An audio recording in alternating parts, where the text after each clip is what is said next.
nuk mund të quhet incidenti i kanalit Korfuzit, unë personalisht e quaj provokacion në Porto Eda. Tani, Porto Eda kam dhe sepse në atë kohë anglezët vazhdonin të quanin Sarandën Porto Eda. Do të pjesë këtë se edhe kjo është shumë interesant. Si fillim, Artur, ti do më tregosh me të përmbledhur me 2 minuta çfarë ndodhi.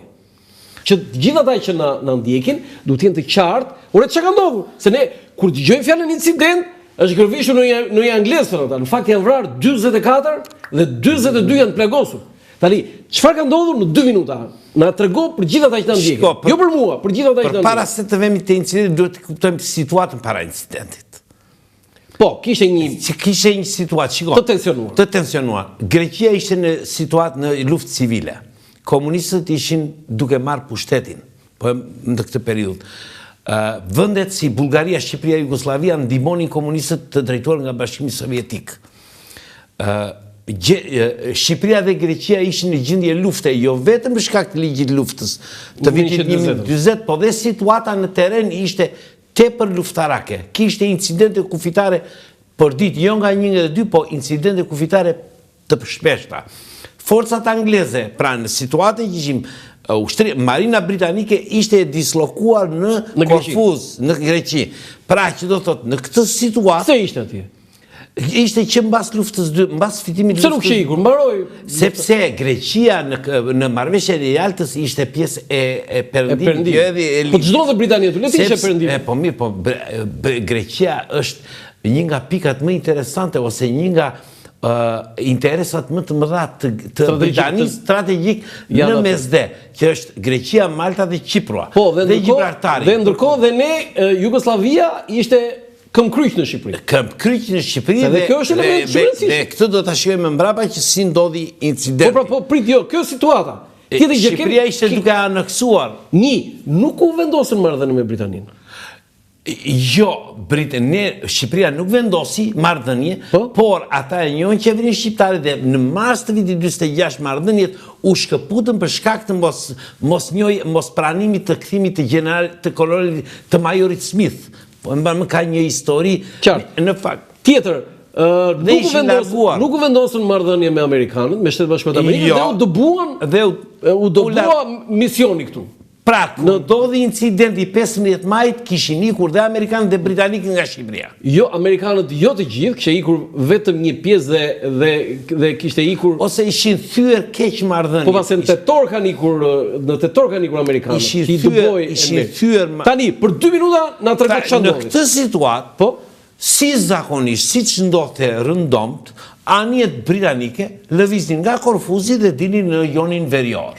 Mirë po... Jo, ma shpjegoj këtë, pse dilin në Jonin Verior? Sepse kryenin veprime. Ku shkonin ata në Jonin Verior? Kryenin veprime, patrullime, venin bën port vizita, bënin çminime, sepse duhet kuptojmë që mbas luftës 2 botërore, i gjithë deti Adriatik ishte pothuajse i minuar. Atëherë çfarë ndodh? Britania dhe vendet e tjera të Evropës, ku Shqipëria nuk ishte pjesë, kishte kapacitetet e çminimi, bën çminimi e kanal, ne quajmë kanal, në fakt është një rrugë kalim për gjatë gjithë Bregdetit dhe në krahun lindor.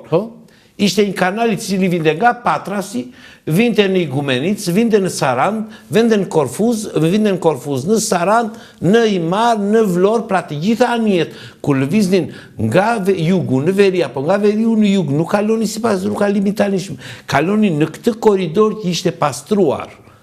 Do thë se ishte pastruar kalonin aty. Kalonin aty. Dhe kjo ishte bërë në fund vitit 45 dhe 24-25. Në datën 22 tetor? Në 15. E para fillon në 25. Ke një parangjarje. Është një parangjarje. Sa ditë para? 15 maj 26. Ka ndodhur shumë para. Po, ka ndodhur me thënë qeveria shqiptare dha urdhër të goditen 2 anije britanike që kalonin rutinë. E dha veten veri urdhrin? Pa diskutim. Si? Shikoni, se akoma s'kemi vajtur te ngjarja. Veprimet të tilla nuk bëhen pa miratimin dhe pa urdhrin e drejtues e komandantit përgjithshëm, sepse jemi Jo, një sekondë, u futën, do të thënë ideja është në 19 maj, 15 maj u futën anijet britanike nga Korfuzi, nga veriu për të vajtur në Korfuz. Dhe kaluan në ujrat tona. Po aty ishte kanali. Po mirë, ujrat ishin tonat? Tonat, kanë kaluar para Sarandës. Dhe në veri dha urdhër për zjarr? Natyrisht. Jo për goditje, po për paralajmërim. Do të në ajër. Me thënë, me tejkalim ose me mosmbritje dhe nuk u godit. Me tejkalim do të thënë me flurudha hark. Që të mos i prekte. Të mos i prekte. Dhe ore, ata kur i pan, prit sa ta menin Enverin, si funksionoi? Jo, shikosisht. Anijet kalonin rutinë aty, çdo ditë. Po ditë, pse pikërisht atë ditën? Atë ditë ishte edhe në urdhër. E thjesht, atë ditë ishte edhe në urdhër, nesër goditini. Pra, nuk ishte e papritur. Nuk ishte papritur. Jo, ishte planifikuar. U qelluan. Atë ikën ata. Mbas kësaj, qeveria shqiptare në datën 21 maj, nxori një urdhër ekzekutiv që ndalonte kalimin paqësor të gjitha anijeve të luftës në territorin shqiptar. Pra, atë që bëri në 15 me armë, e bëri me ligj. Reagoi Britania? Natyrisht. Dhe çfarë tha? Sepse kjo ishte një ulje hunde, ishte një e Britanisë së madhe, fuqisë më të madhe detare deri në atë periudhë, të paktën për gati 3. Ja ndodhi me vërtetë Enveri? Tashti ata reaguan, filluan lëvizje diplomatike, letrat me njëra tjetrën, që është qeverinë shqiptare akuzoi që kishte vepruar në kundërshtim me drejtin ndërkombëtar. Kush e nxiste Enverin të bënte këtë? Shiko, un kam kjo është e vërteta është që këtu nuk kemi një burim, por nga çfarë kuptoj unë, nga mbrapa gjithë historisë ka qenë Jugoslavia. Sepse qëllimi i Jugosllavisë mund të arrijë për aneksimin e Shqipërisë vetëm nëse izolohej Enver Hoxha dhe qeveria shqiptare. Ata nga Stalini e kishin izoluar, sepse Stalini e kishte dhënë viston që Shqipëria ishte kontaktet me Shqipërinë i bante vetëm nëpërmjet Jugosllavisë. Dhe e vetmja ishim në sqetullën e Jugosllavisë dhe vetmja rruga tjetër e izolimit ishte perëndimi. Dhe incidenti ose situata e distanconte Shqipërinë dhe izolonte plotësisht si nga lindja dhe nga perëndimi. Pas ka qenë skem. Ishte për mua ishte një skem, një kurth. Kurth diplomatik, kurth për të cilin ne kishim interes që ram. E donim që të binim në këtë kurth. Sepse dhe ne do më thënë Enveri. Natyrisht. Pra, jo të gjithë e kanë fjallën, se nuk kanë qenë. Por që është një situatë e cila... Okej, mbas saj deri në tetor, pati ndonjë problem? Nuk kaluan më. Nuk kaluan? Jo. Nuk kaluan, vetëm pati shkëmbime diplomatike dhe kalimi i parë është ky i datës 22 tetor. Tani në 2 minuta çfarë ka ndodhur? Në 22 tetor anije dolën nga Korfuzi, përpara 2 anije. 4 anije? 4 anije. 2 destroyer dhe 2 kryqëzor. Tani, cili është ndryshimi destroyer me kryqëzor? Destroyeri është një anije shoqërimi e lehtë, kurse kryqëzori është anije me fuqi të plot zjarri në të gjitha dimensionet e saj. Të 4 këto u futën në ujë ato? Të 4 dhe ishin në formacion kolon. Që do thotë? Një. Është nga Korfuzi, erdhën deri përpara Sarandës, se kështu kalon te Rukalimi. Të lutem, foton e Sarandës. Ku? Është një skem që kanë. Këtu me foto këtu nuk kanë hyrë. Nuk kanë hyrë këtu. Jo, kanë qëndruar diku në krahun e Majt. Në krahun. Atëre, foto tjetër se e kemi sipas Sarandës. Po. Kopertinë e librit. Ja këtu. Ja, ky është kanali i pastrimit. Mund të çosh. Ky është kanali që pastroi. Që that juve, i pas. Po, dhe ky kanal vente deri në Trieste. Kapte çdo port. Sa i gjerë ishte? 1 milje. 1 milje, 1 milje.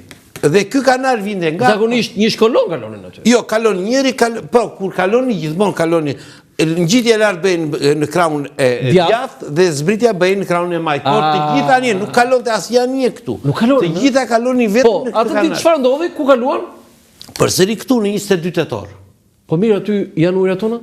Po pra, janë ujërat tona, do ta shikojmë. Kemi 2 kanale Korfuzi. Jo, një sekond.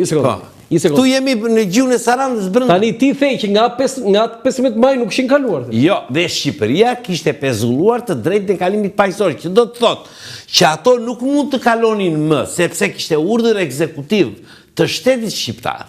Tani ato në 22 tetor kaluan.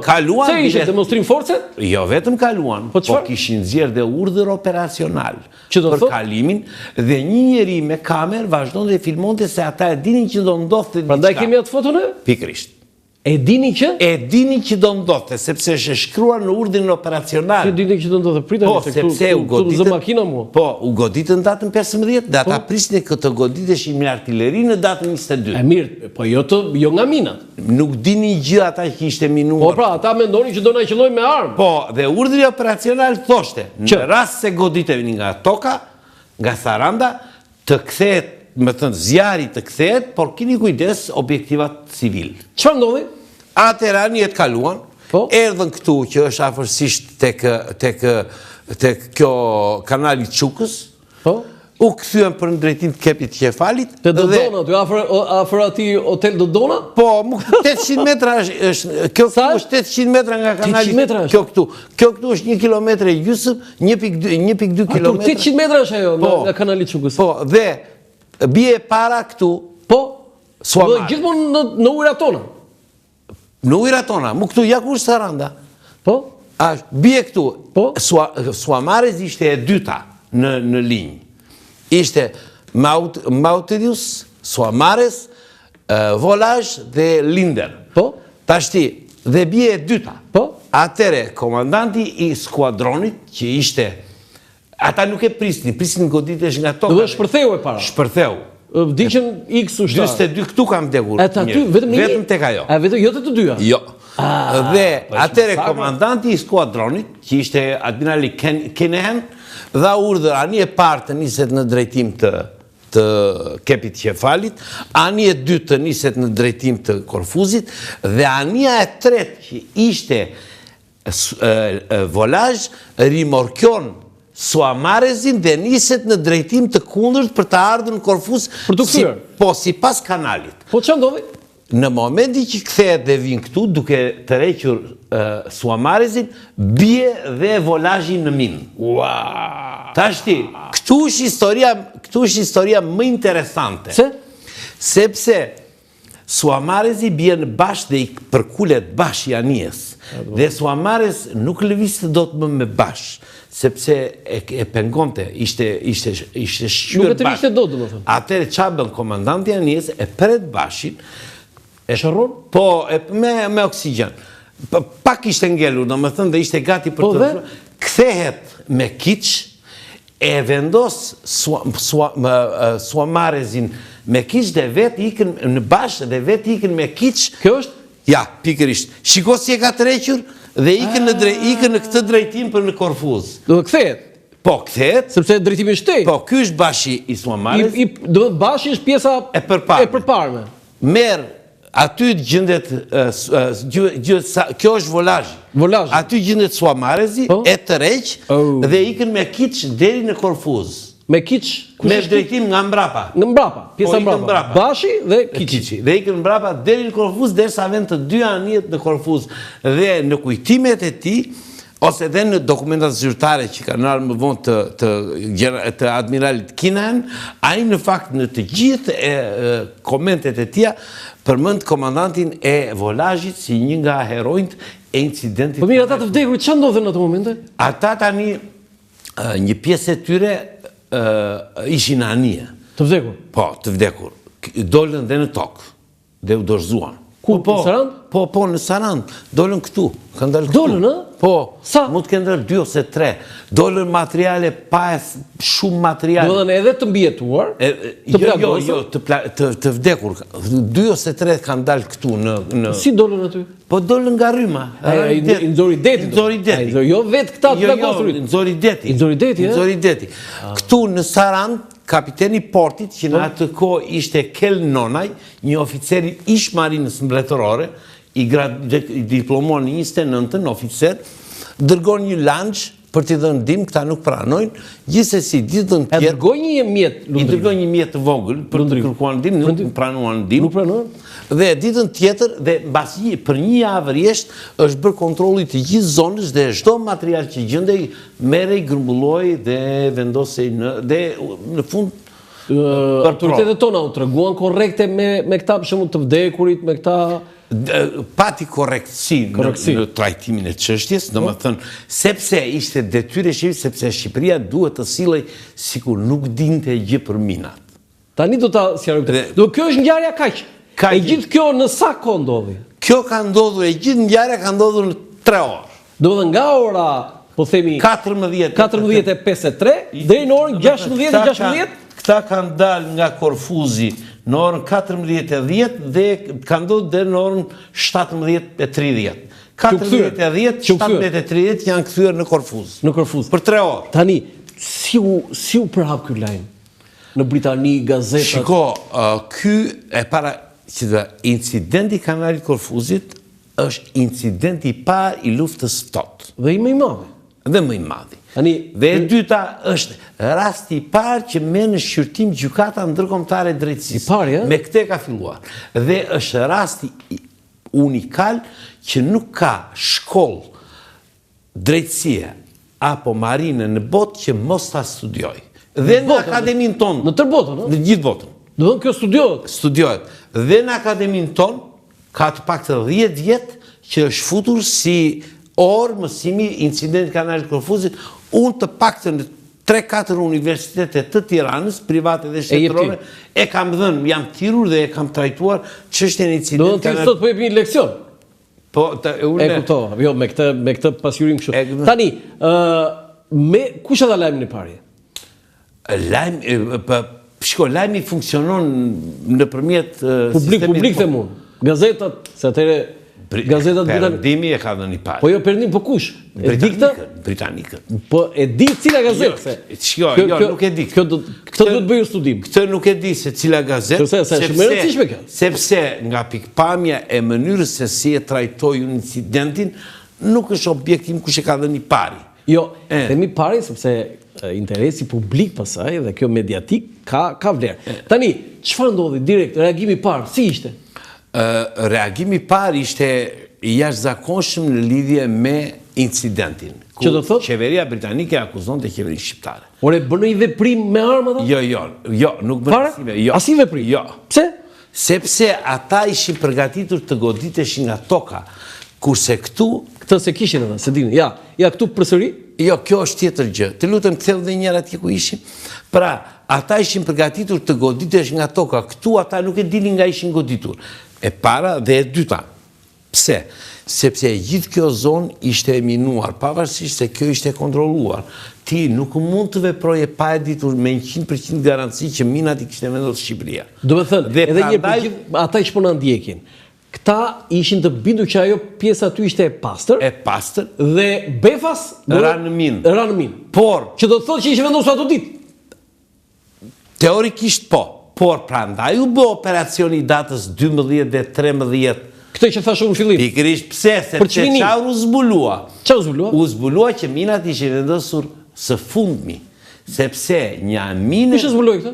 Ata që nxorën britanikët. Do të thënë çminimin kush e bëri ndatë britanikët. Si sot 79 vjet më parë. Britanikët. Se unë prandaj po bëj sot emision. Britanikët nxorën minat dhe thanë, minat nuk kanë më shumë se 1 dhe 2 muaj në ujë. Kaq, 1 muaj. Sepse dallohet mina nuk ka myshk. Për këtë arsye. Për këtë arsye, është e dallohet në momentin që nxjerr minën, ti e dallon që është vendosur së fundi dhe minat ishin vendosur së fundi. Kjo u quajt skandal? Kjo u quajt skandal, domethënë filluan këto veprime diplomatike, notat verbale, çështja vajti deri në Këshill të Sigurimit. Nuk është trajtuar në OKB. Dhe në dhjetor, Shqipëria bëri një veprim tjetër juridik. Çfarë bëri? Vendosi kufirin në mënyrë të njëanshme, kufirin në kanalin e Korfuzit. Ku e vendosi? Nxori një dekret të datës 9 dhjetor. Dekret do të thënë firmosur i bie nga dekret qeveritar, jo qeveritar. Se dekretet e presidentit. Çu quajnë atë dekret. Enver Hoxha. Po, dekret dhe u vendos, paktën kështu është në titull. Dhe ku thoshte në fakt që duhet të kesh ca marifete që nga kepi qefalit kaq milje, nga kjo kaq milje dhe del ajo automatikisht që është një vije e cila vjen afërsisht jo sipas kanalit. Tani ti shpjegoj me foto tjetër, të lutem, sepse që ti shpjegoj me anë të fotove. Këtu kemi për të... Kjo është hipoteza britanike për minimin e kanalit Korfuzit. Që do thot? Që do thot Britanikët në Hag kanë prezantuar një plan ose një hartë ku tregojnë itinerarin si kanë lëvizur anijet nga Shqiberniku që kanë vajtur në Kotor, kanë ardhur, kanë bërë minimin e kanalit Korfuzit dhe janë kthyer përsëri mbrapa. Dhe ata pretendojnë që kjo ka ndodhur në datën 19 tetor, pra 3 ditë përpara. 3 ditë para. Po, por kjo skem nuk u pranua në gjykat sepse provat që u paraqitën nuk ishin të forta, ishin 2 ushtarak Jugoslav, një civil dhe dy marinar, i cili njëri pretendonte që kishte parë 2 dragamina të nisura nga Shqiberniku dhe tjetri pretendonte që kishte parë duke u ngarkuar me mina 2 dragaminat në Kotor. Po, Shqiberniku sot është e Kroacisë? Po. Dhe Kotori është e Malizji? Është i Malizji. Dhe kjo skem nuk kishte prova. I Malizji. A ishte i Shqipërisë në fakt, po hajtë në e kanë marrë. Dhe të dy Jugoslavët u paraqitën në gjykat, por provat që ata paraqitin nuk ishin bindse dhe kjo skem nuk u pranua. Ra. Shqipëria u dënua jo me... Jo, pritani, pa filluar gjyqi. Pa filluar gjyqi, kush e kërkoi që të shkonte në gjyq kjo çështje? Këtu është thelbi. Shqipëria nuk e kishte detyrim të vente në gjykat ndërkombëtare se nuk ishte antare OKB-s. E si ishte bërë antare? Jo. Ne në dhjetor kishim bërë kërkesën ose në tetor kishim bërë kërkesën, tetor 26 kishim bërë kërkesën për të bërë antar të OKB-s. Dhe Këshilli i Sigurimit e shtynte shqyrtimin e kërkesës tonë. Pse? E pengonte Britania. Kishte ndodhur dhe incidenti edhe e pengonte Britania. Dhe kur ka vajtur Isni Kapua në datën 17 janar 1947 në Këshillin e Sigurimit, që ka mbajtur një fjalim, mbasi ka trajtuar çështje, sepse u trajtua çështja e incident kanalit Korfuzit. Mbasi trajtoi që Shqipëria me Greqinë ishte në gjendje lufte, kishte incidente kufitare, bëri një pyetje. Si ka mundësi që Shqipëria ka bërë kërkesë për antarësim në OKB përpara filan vendit dhe përmend një vend, dhe ai vend shqyrtohet nga Këshilli i Sigurimit përpara Shqipërisë. Dhe Shqipëria e kuptoi, ose qeveria shqiptare e kuptoi që Britania do ta pengonte antarësimin e Shqipërisë në OKB. Jo se e miraton Këshilli i Sigurimit, po kalon në procedurën e Këshillit të Sigurimit. Po nuk dha vizën Këshilli i Sigurimit, nuk vete në asamble që ti të bësh antar. Atëre, duke kuptuar që Shqipëria do të pengoj për shkak të incidentit kanalit Korfuzit dhe antarësimin e saj në OKB, qeveria shqiptare vendosi të sillet si antare OKB-s të pranonte shqyrtimin e çështjes në gjykatën ndërkombëtare. Do të ishte një lloj detyrim. Ishte një vendim i sforcuar për të dhënë mesazhin që shkon, ne nuk dim gjë, ne nuk kemi gjë, dhe meqense ju doni të vemi në Hag, po vemi në Hag, dhe pra ishte një mënyrë sjellje si e pafajshme. Ishim ne të pafajshme? Për mua po. Do na shpjegosh. Foto tjetër, që të vim pasaj edhe te procesi dhe te detajet e tjera. Kjo është harta. Shiko, kanali Korfuzit ka 2 kanale Korfuzi. Një gjeografik dhe një juridik. Po, më ndryshojnë këta? Ja. Ky është kanali Korfuzit, i gjithë hapësira ujore që gjendet këtu, që është nga kepi Qefalit deri te kepi Shën Katerinës dhe gjithë hapësira ujore, ky quhet kanali Korfuzit nga pikpamja gjeografike. Por nga pikpamja juridike për lundrim nuk është i gjithë. Është vetëm ky rripi i kuq dhe këtu bëhet kon për shkak të hapësirës që duhet da. Dhe në këtë kanal anijet kanë detyrimin të lëvizin në kushtet e regjimit kalimit paqësor. Kështu quhet, ajo që do të thotë vetëm të hysh dhe të dalësh, nuk ke të drejtë të kryesh veprime që kërcënojnë sigurinë e vendit tjetër. Ngritjen e avionëve, në ndecën gjendje të mbiujshme, aparaturat në sistem pasiv, jo në sistem aktiv. Nuk mund të qëndrosh në spirancë pa një arsye madhore. Jo në spirancë? Jo në spirancë. Pra, që do të thotë që nëse ky është kanali juridik dhe ky gjeografik, këtu jemi në hapësirën detare të Shqipërisë. Jemi në ujërat territoriale të Shqipërisë. Tani, foto tjetër se... Dhe kjo skem është bërë nga unë, pa patur... Te ke bërti, po pse ke shkruar Port, jo Porto, Eda? Duaj Porto, e kam Porto Eda. Tu e ke Porto Eda, ti e ke gabi. Dhe çfarë ndodh? Këtë e kam bërë unë pa e ditur, pa patur asnjë hartë britanike. Po kjo? Kjo është harta origjinale britanike dhe po ta shikosh kjo përputher. Po. Pra kur unë bëra këtë nuk e kisha këtë. Ti e ke bërë më mirë më atje. Kjo është hartë e bërë lundrimore, por që kështu ka ndodhur ngjarja dhe po ta shikosh. Okej, foto tjetër që të arrin tani. Këto janë 4 anijet. Këto janë 4 që the. Po, kjo ora e para, si ishin në një shkollon këto? Kjo e para? Jo, ishte kjo e para, kjo e dyta, kjo e treta, kjo e katërta. Dhe Linder. Linder. Po, do kush ishin? Tani kush janë destroyer dhe kush janë kjo është ky është kryqëzor dhe ky është kryqëzor. Këta të dy janë destroyer, pra 2 kryqëzor kishin vënë mes 2 destroyerët. Po, ata do thënë u ranë mina volazh? Po, ra i pari Suamares, pastaj ra volazh. Okej, foto tjetër? Po, ky është momenti i rënies në minë. Ora 14:53 ka humbur 14:53 30 sekonda. Do thënë ti the që e kemi këtë moment për faktin sepse po filmonte dikush. Ata kishin plan operacional dhe dikush filmonte në anije. Po kush është ky? Një marinar. Marinar, a? Po kishin vënë një njeri me kamerë për të medias që vetëm filmonte. Dhe filmimi bëhej nga volazhi. Ti e ke parë filmimin? Po. E ke parë filmimin? E ka dhe në YouTube? Jo, e ka Image? E ka dhe dritare filmimin. Kush e ka? E ka në arkiv. Kush e ka? Rudina Xhunga, duhet ta ketë. E sigurt 100% që e ka. Kjo që nga yll fare. Sepse unë di, jo vetëm nga që ka dhe dokumentat incident kanalit Korfuzit. Okej, foto tjetër? Po, ky është mina. Ky është operacioni i çminimit datës 12 dhe 13 nëntor 1946. Kjo është foto e pikërisht 4 fiks sot 79 vjet më parë. 4 dragamina britanike hyn në ujërat shqiptare. Disa anije qëndronin jashtë, vetëm këto hynë dhe bën çminimin dhe çminuan 22 mina në gjiun e Sarandës. Po. Shiko tani, si ka mundësi nuk kishin rënë anijet e tjera atje? Sepse u ndërpre trafiku. Nuk ka lëndë më, ha? S'ka lëndë më, u ndërpre trafiku detar, nuk kaloi më.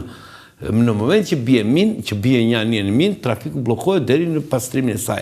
Dhe këto rrinin kështu mbi ujë? Apo ishim Jo. Po si ka dalë ajo? Kjo tani është prerë. E kupton, shko, si ndodh. Mina çminusit kanë disa kanë disa kavo që i treqin nga mbrapa që janë në formë vëje dhe ato kavot kanë të lidhura disa thika. Në momenti që ajo kalon, kjo rrezikon kur kalon. Rrezikon. Sepse kalon kjo e para dhe këto thika çfarë bëjnë, presin kavon e minës. Mina del në sipërfaqe dhe mbasi mina del në sipërfaqe, goditet me artilerinë anijes, jazisohet dhe ky është metoda e jazisimit. Ky është çmëntim. Ky është çmëntim. Dhe përveç saj ata nuk jazisohen të 22-ta, një ose dy i morën dhe i çuan në mal për ekspertizë. Po ta shikosh, kjo minë është pa myshk, që do të thotë që është e freskët. Dhe në këtë mënyrë, atë ditë janë çminuar 22. Wow, shumë. 2 u ranë në minë, u bën. Se ranë në minë, shpërthyen? Po 2 që shpërthyen datë 22. Ai që ishte ato dy. Thasë gjatë çminimit. U bën 24. Po. 2 24. Po kaq më 2 janë zbuluar në vitin 58. Ç'a thua? Po, gjatë çminimit 58-s u bën 26. Po. 2 janë akoma nën ujë. Unë i kam të filmuara, i ke dhe fotot aty. Janë sot nën ujë në thellësinë 50 metra. Jo, nuk ka rrezik. Nuk ka rrezik, se janë në thellësinë 50 metra. Kanë 79 vjet. Ja këto. Këto janë. Jo, më fal, jo, kjo është një tjetër, është një minë tjetër. Këto do ta shpjegoj çfarë është. Është një minë tjetër, është një pamje tjetër. Kjo është. Kjo është 50 metra thellësi. Po mirë, kush e ka fotografuar këtë? Këtë e ka fotografuar ekspedita amerikane Ki shoqëra eurontare? Nuk i shoqëronte eurontare. Po kush i shoqër? Shoqëruesi ishte Adrian Anastasi. Po, Adriana. Ai ishte bashkëdrejtuesi. Po pse s'ka rrezik? Sepse është në thellësinë 50 metra. Se vetëm po ta prekësh, po ta luash. Në thellë 150 metra nuk. Pse nuk e keni hequr këtë? Po sepse në fakt tani po ta ngacmosh atë është më rrezik ta ngacmosh. Më rrezik. Është më rrezikshme ta ngacmosh. Mi, gjithsesi diçka duhet bërë atje. Nuk ka asnjë rrezik as për lundrimin, për asnjë gjë. Po si mund të prekë një lig, një gjë? Nuk prek, është 50 metra thellë. Është 50 metra. Okej, foto tjetër që të shpjegojmë tani se ç'ndodhi më pas. Pra, dhe kjo është dhe aty jam vendosur 30 mina. Do të gjithsej, ë? Gjithsej. Wow, shumë mirë vendosur. Tani, foto tjetër që të bëj pyetjen e madhe kur e kush e vendosi minat.